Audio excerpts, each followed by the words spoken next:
Hello అండి. అందరూ ఎలా ఉన్నారు? మేము చాలా చాలా బాగున్నాం. శ్రావణ మాసం వచ్చేసింది. అందరూ వెజ్ ఫుడ్ తినడానికి ట్రై చేస్తారు కదా! అందుకని ఈ టేస్టీ బీరకాయ పచ్చడి చేయడానికి రెసిపీ మీకు చూపిస్తున్నాను చూసేయండి. సో, ఇందులో నేను ఒక అరకిలో బీరకాయలు తీసుకున్నాను. పైన ముదరగా ఉన్న తొక్కంతా తీసేసి ఒక మాదిరిగా ఉంచుకున్నాను తొక్కు. దీంట్లోకి ఒక 2 టమాటాలు, ఒక ఉల్లిపాయ. వీటన్నిటిని కూడా ముక్కలుగా కోసేసుకొని పెద్ద ముక్కలుగానే కోసుకొని పక్కన పెట్టుకోండి. సో దట్ మీకు వేపుకునేటప్పుడు ఈజీగా వేగిపోతుంది. పెద్ద శ్రమ పడక్కర్లేదు, కూర కాదు కాబట్టి చిన్న చిన్న ముక్కలు ఏం అవసరం లేదు. బీరకాయలు కూడా ఇలాగే ఇంచు ముక్కల కింద కోసుకొని వేపుకుంటే సరిపోతుంది. తక్కువ ఉంది కాబట్టి దగ్గరికి అవ్వవు. సో మరీ పెద్దగా కాకుండా కొంచెం చిన్నగా కోసుకున్నాను. ఇప్పుడు ఏం చేద్దామంటే ప్యాన్ పెట్టుకొని వేడవనిద్దాం. సో నేను మూకుడులో చేస్తున్నానండి. చాలా బాగుంటుంది మూకుడులో చేసుకుంటే.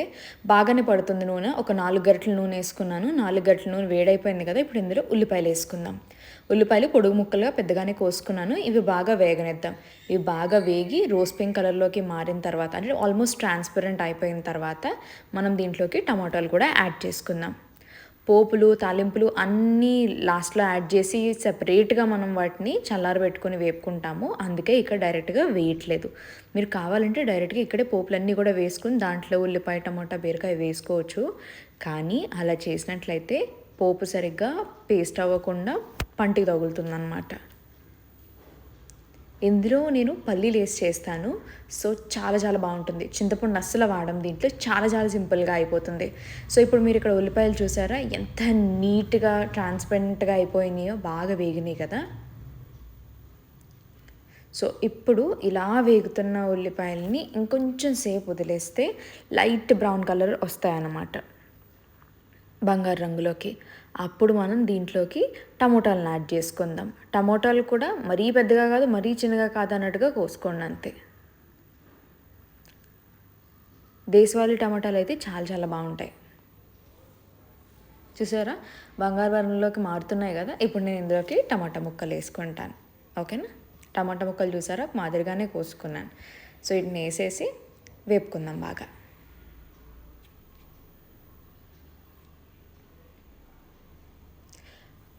టమాటా వేసాం కదా ఉప్పు వేయాలి అనుకోకండి.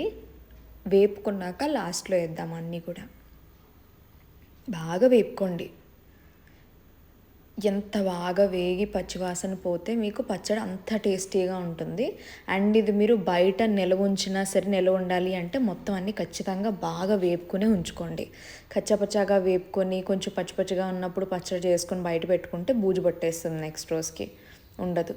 ఇది మీరు కావాలి అనుకుంటే నిల్వ కింద కూడా ఉంచుకోవచ్చు. ఎక్కువ నూనెలో వేసుకొని దాన్ని బాగా తాలింపు వేసి నిల్వ పచ్చడిలా కూడా ఉంచుకోవచ్చు. టమాటాలు కూడా బాగా మగ్గుతున్నాయి చూసారు. మూత పెట్టి మగ్గించుకుంటున్నాను నేను మొత్తం అంతా నీట్గా మగ్గడానికి. ఇప్పుడు చూస్తే ఆల్మోస్ట్ హాఫ్ వరకు మగ్గిపోయినాయి. బట్ ఇంకా బాగా మగ్గాలి. మగ్గనిద్దాం.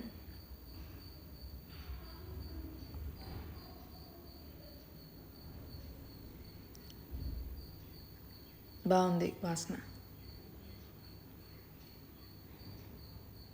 నచ్చిన వాళ్ళు ఇందులో వెల్లుల్లిపాయ కూడా వేసుకోవచ్చు, కానీ నేను వేయట్లేదు ఇక్కడ.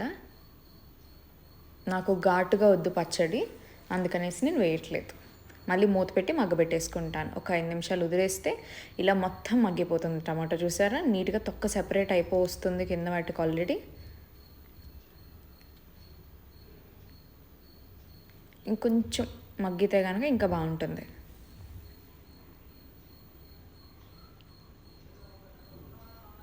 ఏంటో టైం అస్సలు కుదరట్లేదు. ఈ వీడియోలు షూట్ చేద్దామంటే రోజు అనుకుంటాను వీడియో షూట్ చేయాలని అయిపోతుంది. ఇప్పుడు బాగా మగ్గిపోయాయి కాబట్టి ఇందులో మనం బీరకాయ వేసేసుకుందాం. ఇప్పుడు తొక్క సెపరేట్ అయిపోతుంది కదా!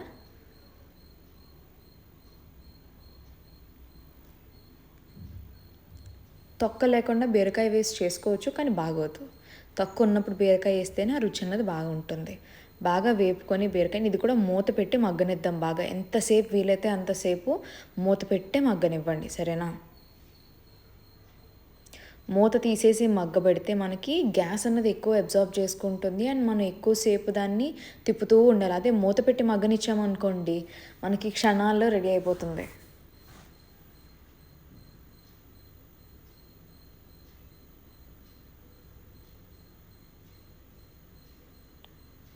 బాగా తిప్పేసి ఇంకా దీనికి ఒకసారి సెట్ చేసేసుకొని మూత పెట్టేస్తే ఒక 5 to 6 minutes అలా మూత పెట్టి వదిలేస్తే బాగా మగ్గిపోతుంది. ఈలోగా మధ్య మధ్యలో కలుపుకుంటూ ఉండొచ్చు అనమాట. అంటే అడుగంటకుండా కలుపుకుంటూ మనం చూసుకోవచ్చు. ఇంకొక నిమిషం తిప్పేసుకొని మూత పెట్టేస్తున్నాను. ఒక్క 5 minutes మగ్గనిచ్చి ఇప్పుడు మూత తీస్తున్నాను. చూసారా, ట్రాన్స్పరెంట్గా అయిపోయినాయి, బాగా నీళ్ళు వదిలేసాయి. ఇలా ఉన్న టైంలోనే మనం బాగా వేపుకోవాలి, కింద అంటకుండా, లేకపోతే మాడు వాసన వస్తుంది కదా.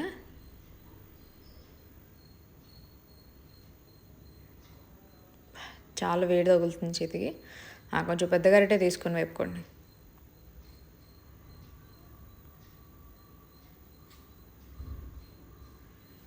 మళ్ళీ ఒకసారి మూత పెట్టేద్దాం.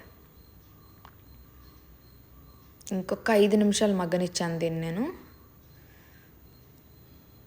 బాగా నీళ్ళు వదిలేసి బాగా మగ్గిపోయింది, చూసారా.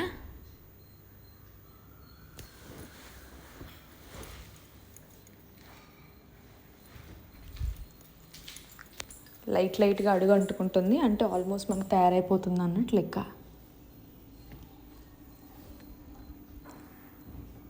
బాగా తిప్పుకుంటూ వేపుకొని, చూసారా, అన్నీ బాగా వేగిపోయినాయి, నీరంతా ఇంకిపోయింది వీటికి.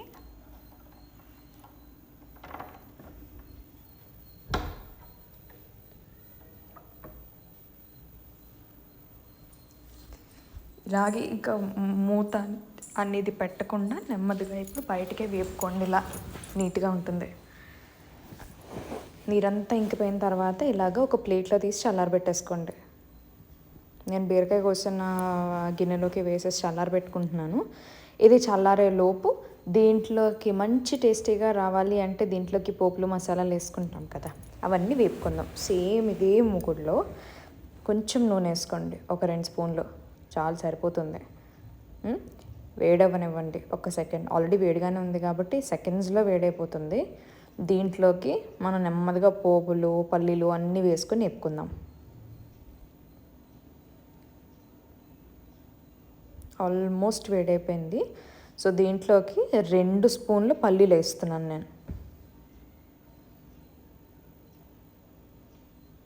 2 స్పూన్లు పల్లీలు, ఎక్కువ కాదు, 2 స్పూన్లు. ఇది పల్లీ పచ్చడి కాదు కదా, సో అందుకని 2 స్పూన్లు వేస్తున్నాను. దీన్ని పొట్టు తీయడం లాంటిది ఏమి ఉండదు. సో డైరెక్ట్గా దీన్ని వేపేసి దీంట్లోనే మిగిలిన పోపులన్నీ కూడా వేసేసుకుంటాం మనం. ఓకే, ఇవి బాగా వేగనివ్వండి పల్లీలు. మంచి బంగారు రంగు వచ్చాక ఇందులోకి ధనియాలు వేసుకుందాం. ఒక ఫుల్ స్పూన్ ధనియాలు వేసాను, ఒక 1/2 స్పూన్ ఆవాలు, అలానే టేస్ట్ తగ్గట్టు ఒక 1/2 స్పూన్ జీలకర్ర. జీలకర్ర మరీ ఎక్కువ వేసిన చేదొస్తుంది. 1/2 స్పూన్ సాయి మినపప్పు, అలానే ఒక 1/2 స్పూన్ శనగపప్పు, పచ్చి శనగపప్పు. ఇది మొత్తం అన్నీ బాగా వేగనివ్వండి.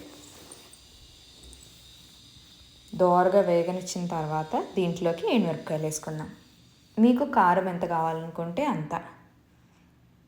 పల్లీలు వేస్తున్నాం కాబట్టి పచ్చడి కమ్మగా కూడా ఉంటుంది. లేదు మాకు ఇంకా స్పైసీగా కావాలి, కారంగా ఉండాలి అనుకున్న వాళ్ళు ఎక్కువ మీరు మిరపకాయలు పచ్చిమిర్చి కూడా వేసుకోవచ్చు. నేను ఎండుమిరపకాయలు కారమే వాడదాం అనుకుని ఎండుమిరపకాయల కారమే వాడుతున్నాను.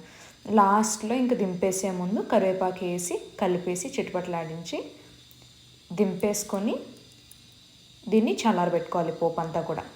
లాస్ట్లో మళ్ళీ చట్నీ అయిన తర్వాత, అంటే పచ్చడి చేసిన తర్వాత దీంట్లోనే వేసి వేపుతాము. సో మొత్తం తీసేయకుండా కొంచెం ఎత్తియండి. సో దీంట్లో నేను లైట్గా మెంతులు వేస్తున్నాను, బాగుంటుంది అరగడానికి, ఎటువంటి అజీర్తి చేయకుండాను. కట్టేశాక వేయండి మెంతులు. వేపుతున్నప్పుడు వేయద్దు, ఎందుకంటే మాడతాయి వెంటనే. కట్టేసిన వెంటనే ఒకసారి మెంతులు వేసి పైకి కిందకి కలిపేసుకొని వీటన్నిటినీ కూడా ఆయిల్ వంచేస్తూ సెపరేట్గా ఒక ప్లేట్లోకి తీసుకుని ఆరబెట్టుకోండి. ఇందులో లాస్ట్లో కొంచెం పోపు వదిలేసుకోండి. దాంట్లోనే మనం డైరెక్ట్గా పచ్చడి ఏదైతే మనం మిక్సీ ఆడుకుంటామో దాన్ని దీంట్లోనే వేసి వేపేస్తాం. సో మొత్తం అంతా చల్లారబెట్టుకుంటున్నాను. ఈ బీరకాయ కూడా ఆల్మోస్ట్ చల్లారడానికి వచ్చింది.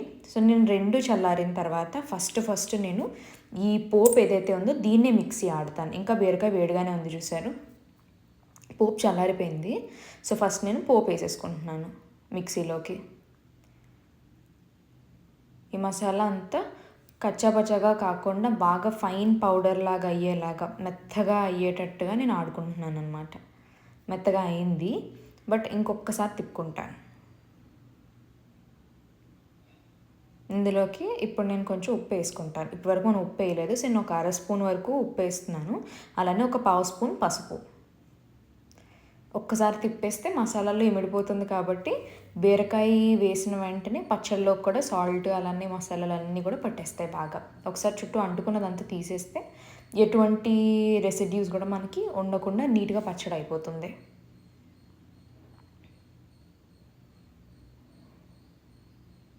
బీరకాయలు కూడా చల్లారిపోయినాయి. ఇప్పుడు నేను ఒకసారి బీరకాయ కూడా వేసేసుకుంటాను దీంట్లోకి.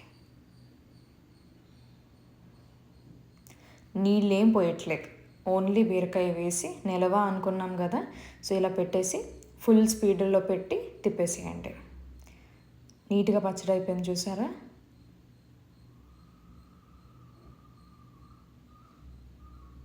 ఇప్పుడు దీనికి పోపులో వేసేసి దీన్ని ఒకసారి తిప్పేసుకుందాం.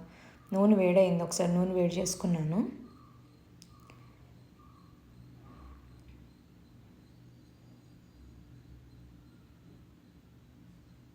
చిట్టుపట్లాడుతుంది చూసారా. కొంచెం గట్టిగా ఉంది, పచ్చడి పడుతుంది. వేసుకొని ఒకసారి తిప్పేసుకోండి. నాకు జస్ట్ ఇవాళకే కావాలి కాబట్టి నేను ఇవాళ మట్టుకే కొంచెమే నూనె వేసుకున్నాను. లేదు మీకు నిలవ ఉండాలి ఒక 2-3 రోజులకు అనుకుంటే ఇంకొంచెం ఎక్స్ట్రా, ఇంకొక 4 చుక్కల నూనె ఎక్స్ట్రా వేసుకొని చేసుకోండి. మీకు ఎలా వచ్చిందని నా కమెంట్స్లో షేర్ చేయండి. Thank you for watching. Subscribe to my channel.